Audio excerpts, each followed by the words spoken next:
time with Dad. This is my favorite story time. Under the bed in my secret fort, and I'm gonna read. Hi, everybody.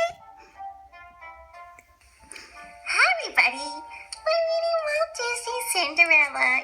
Yay! And make sure you subscribe and be your friend. Hi, friends.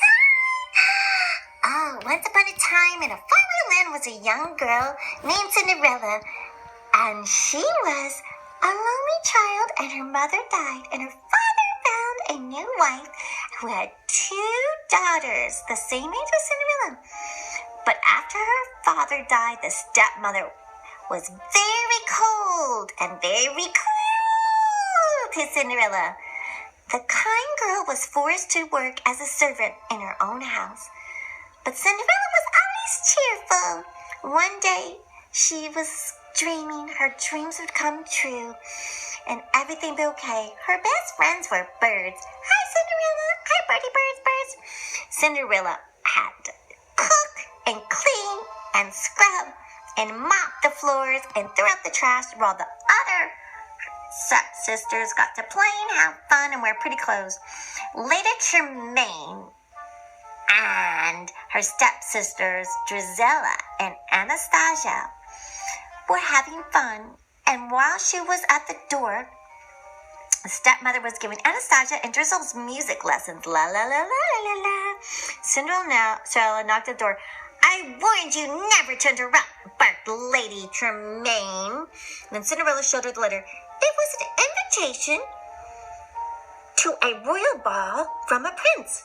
By royal command, every eligible maiden is to attend, the stepmother read. Oh, it'd be so nice to go to the ball. You're not going to the ball.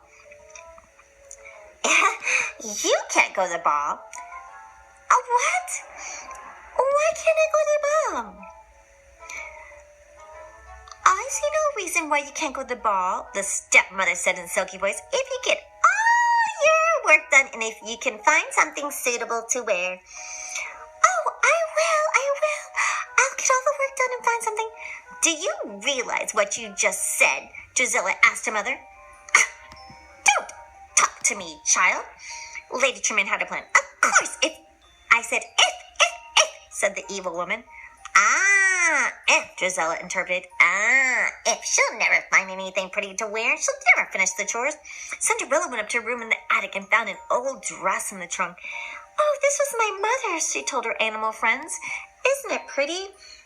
It's a little old-fashioned, said the birds. Oh, but I can fix that. I know how to sew. You can't do much with that dress. I just will have to do something. I can wear it. My dress will just have to wait. I'm coming. Oh, Cinderella! I'm coming. The old evil stepmother was calling Cinderella. Now, let me see. There's the large carpet in the main hall. Clean it. Oh, yes. And the tapestries and the draperies. And then paint the floor, mop the floor, and dust the windows and hedge the lawns. Oh, but I just finished them.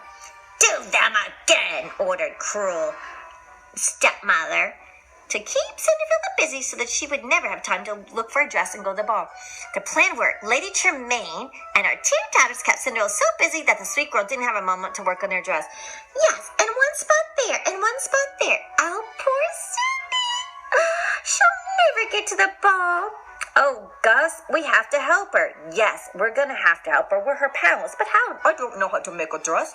We'll ask someone to do. Hey, we can do it, exclaimed one of the mice. We can fix the dress for Cindy. All the animals thought it was a wonderful idea. We can pitch in. Jock and Gus scurried to find new trimmings for the dress. Hurry. Go. I need your help. Anastasia and Drusilla were throwing things away. I would be cut dead in this sash, Anastasia said, while Drusilla kicked aside her old beads. So the 2 mice scooped up the discarded items. Take these. Hurry. Those girls don't want them. And take them to Cinderella. Jock and Gus had to sneak past Lucifer the cat. Meow. It wasn't easy, but they did it. Meow. Watch that cat. The other mice were proud of Jock and Gus. All the animals began to work on Cinderella's dress. Come on. Let's go. We got work. The mice and the birds measured and cut and sewed. Cut. So. They mended and worked on that dress. Pink and lace and bows and trimmings. Come on. La la la la la la la la la. Soon it was 8 o'clock. The carriage is here, Cinderella told her stepmother. Why, Cinderella, you're not ready, said her stepmother. Aren't you going, child? No, I am not going. I hadn't finished my chores and still haven't worked on the dress. There'll be other balls. Don't worry, Cinderella. You know, we will bring you some snacks back from the ball. Yeah, Cindy, you stay here and watch the house. There'll be other balls. Cinderella told herself the ball would be frightfully dull. The ball's going to be frightfully dull. It won't be fun. It's okay if I miss this ball. Slowly, Cinderella walked up the stairs to her attic room. When she entered the room, she couldn't believe her eyes. Surprise! Surprise! Happy birthday, cried Gus the mouse. Look what we did. Oh my gosh, I can't believe it. You guys did this for me? Oh my gosh. The mice and birds had finished her dress. She could go to the ball. Oh, how can I ever thank you so much? The delighted girl child. The dress is so beautiful and lovely. I love it. Oh, you made the dress so beautiful. Thank you. Cinderella dressed quickly and raced on the stairs, called, Wait, please wait for me. Lady Tremaine was shocked now that she would have to let Cinderella go to the ball. Or would she? Those beads, they give it just the right touch, don't you think, said Drusilla, the stepmother observed. Drusilla saw that Cinderella was wearing her old beads. Thief, cried Drusilla. Then Anastasia knows your old sash. My old sash and my beads. She stole them. Thief. Mom, she stole my sash and she stole my beads on her dress. Wicked, child. Wicked. The two girls tore at Cinderella's dress. By the time they were finished, the dress was in rags. Cinderella's tails. Good night, said the stepmother as she left for the ball with her horrible daughters. Take that a lesson. Never steal from us. How dare you steal from us so that you can go to the ball? You should have asked. Cinderella ran outside the garden. Her animal friends felt terrible, but there was nothing they could do to help poor Cinderella. That's awful what they did to her. We didn't do anything. They threw them away. Oh, they're just mean, and that's how they live. That's how they roll. It seems as if her dreams could never come true. It's just no use. There's nothing left to believe in, Cinderella sobbed. Nothing, asked a voice. Now you don't mean that. If you lost all your faith, I couldn't be here, and I am here. Who are you? It was Cinderella's fairy godmother, and she was going to help go to the ball. Now you must remember to believe. I might be a little late, I might be a little slow, but I am a fairy godmother. With a wave of my wand and a few magic words, I can get you the ball jiffy in no time. A pumpkin became an elegant horse. Now pumpkin turned into horses, and 4 mice were changed into a carriage. A horse was rounded into a coachman, and Bruno the dog became the footman. The fairy godmother was pleased. Well, happened, my dear. I'm not good at keeping things so long. But Cinderella wasn't quite ready. Don't you think my dress? I don't have a dress. Oh dear. A pumpkin and a carriage and footman and a horse. Okay, let me see. And in my old age, I must remember these things. Oh, yes. Oh, goodness, you can't go to the ball in that. Let me wave my wand and see what I can do. Cinderella, here's a dress for you. I hope you like it. I hope I do have the modern times and fashions. Oh my gosh, it's beautiful. The dress is so beautiful. Oh, I can't believe it. Thank you, fairy godmother. I'll never doubt again. Dreams do come true. Wishes do come true. You have to believe, dear, no matter how long it takes.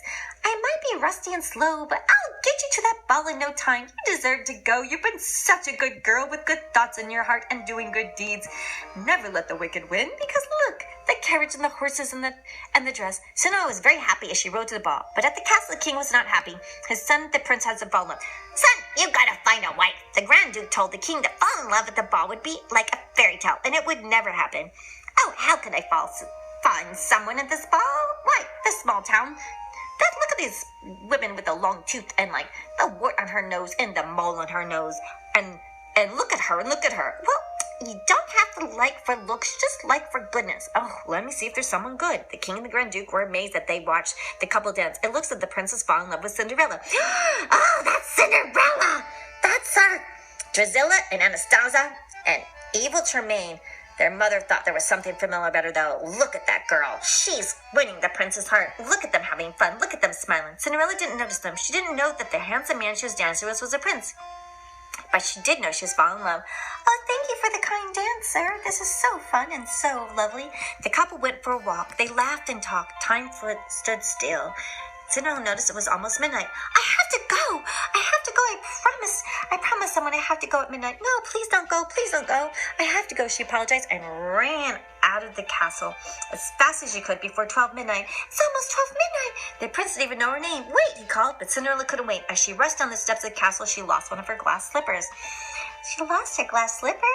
Oh, hurry, Cinderella. It's almost 12 midnight. Your things are going to be gone. You're going to be naked. Hurry. The princess told the Grand Duke he would marry the maiden whose foot fit the slipper. I will marry the maiden whose foot fit the slipper. She was the girl of his dreams. Meanwhile, Cinderella was sitting at the side of the road. Everything had been changed back, but Cinderella still had the glass slipper, the memories of the magical night. It was such a lovely night. I thank you, fairy godmother. Thank you, everyone, the pumpkins and the dog and the coachman and the horses.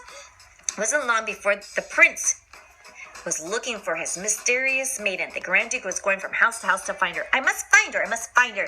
The news made Cinderella happy.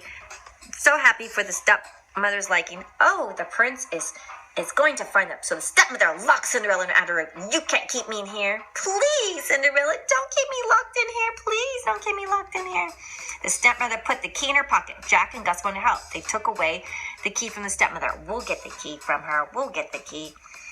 The two brave mouths worked very hard to bring the key up to Cinderella, but they would have to reach her in time. But the Grand Duke and a footman arrived at Cinderella's house. Knock, knock. We want to see if anyone can fit their foot in this glass slipper. Oh, yes, I have two daughters that would fit into the glass slipper. Drusilla tried on the slipper. Well, it didn't fit. She blamed the poor footman. Get away from me, she shouted. My foot should fit in there. You did something. The slipper didn't fit, and so she said, it's going to fit. It's going to fit. Oh, the foot is much too big. Oh, you are a rude guy to call my foot big. How dare you? How dare you? Are there any other ladies in the house? The Grand Duke asked. There is no one else, replied Lady Tremaine. No one else. No one else. Just then they heard Cinderella calling, Your Grace, Your Grace. The mice had freed Cinderella. Your Grace, Your Grace. The jealous stepmother didn't want Cinderella to try on the slipper. So she tripped the footman, and the slipper broke. The slipper broke. Luckily, Cinderella had her other slipper in her pocket, and the Grand Duke was delighted. Look, it fits perfectly fine. Oh, it does indeed. Indeed, lovely girl. Oh, yes, indeed. Thank God those other two women were just atrocious. So the prince and Cinderella got married, and they lived happily ever after. Because the moral of the story is be true to yourself and be good, and one day you will have happy endings too. The end. Thank you for being our friend and subscribing, and thank you for your generous donations at PayPal Me, Anonymous Content, or PayPal Friends and Family, PetCareBuddies@gmail.com. The end. Smash, smash.